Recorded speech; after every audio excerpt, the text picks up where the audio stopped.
This is the unfortunate 10 Mullen Road. Next door is number 11, where all the controversial surroundings and rioting have been going on. We have been kindly invited here today by Mrs. Legg, mother of 4 children and 1 cat, to see how she goes about her day-to-day business and her new neighbours. Hello, Mrs. Legg. How are you today? Very well, thank you. And what have you been doing today? Well, you know, the usual things one does in a house, the same thing day after day, really, to be quite honest with you. Nothing ever changes. One gets up in the morning, one gets people's breakfast, make sure they get to work or school and things like that, feed the cat, go to the shops, do the vacuuming, the washing, things like that, you know. Same old thing, day after day after day. No change at all, really.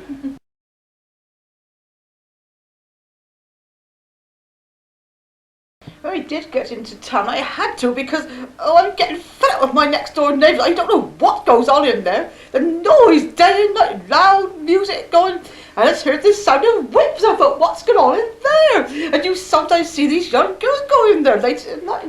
The noise is horrendous. And the police have been round them. They can't seem to do anything about them. And our local councillor had a petition given to the other day to say, will you get these people out of there? People in the streets sign it. But no, they're still in there. And oh dear, the language you hear, it's disgusting. Day and night, banging, hammering, noise. It's indescribable. I thought I saw some rats carrying out the other day. I thought, oh dear, I better get on to the Sedgemoor District Council Pest Control Officer. So I rang him up and came down and they wouldn't let him in.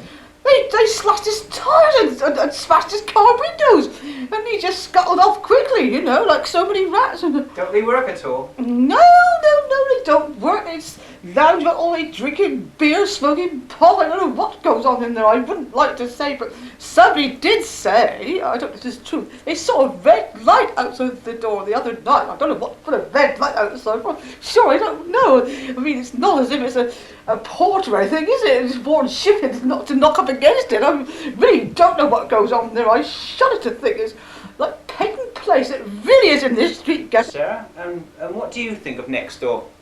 Well, I'm meant to be too young to know about these sort of things, but from what I heard, it is pretty kinky going on in there.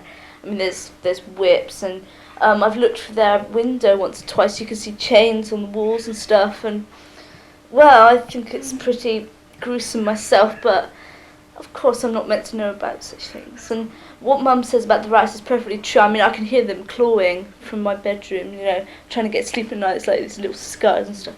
Horrible, worse than my gerbils, actually. Scares them. Dear,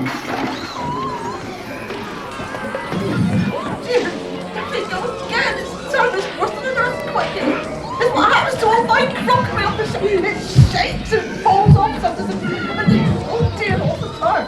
And the smell, it's true. I don't think they put any rubbish out of the dustbin men. The other day, the dustbin man said to me, he said, don't they ever put their rubbish out? And I said, I don't know, I've never seen any, so I don't know what they do with their rubbish, I'm sure I don't know. I should hate to go and look in their back garden. Well, I think I'll have to, will they? Perhaps just dump it all in there, you never know. And I think I'm going to move out before much longer. I cannot stand it much, my nerves are all to pieces. I went to the doctor the other day, I said, doctor, give me something for my nerves, I should go mad. He said, all right, my dear. And he gave me a prescription for these tranquilizers, but the only trouble with them is I don't know what I'm doing half the time. I'm half asleep. Get up in the morning, don't know what I'm doing.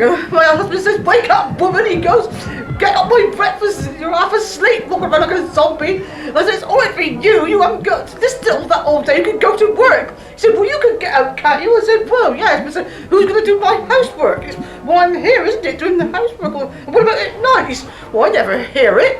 It wasn't until later on I realised he put earplugs in his ears. No wonder he didn't hear the noise. So I said, well, I'll have to get myself a pair of earplugs. I'm seriously considering doing this. I think I'll get them on National Health, actually. Don't see why I shouldn't. So I'll have to go back to the doctor and ask if they could prescribe me some earplugs after all said and done. But at least I won't hear the noise that's going on. Okay, you've heard their side of the story. Now let's go next door to find out more.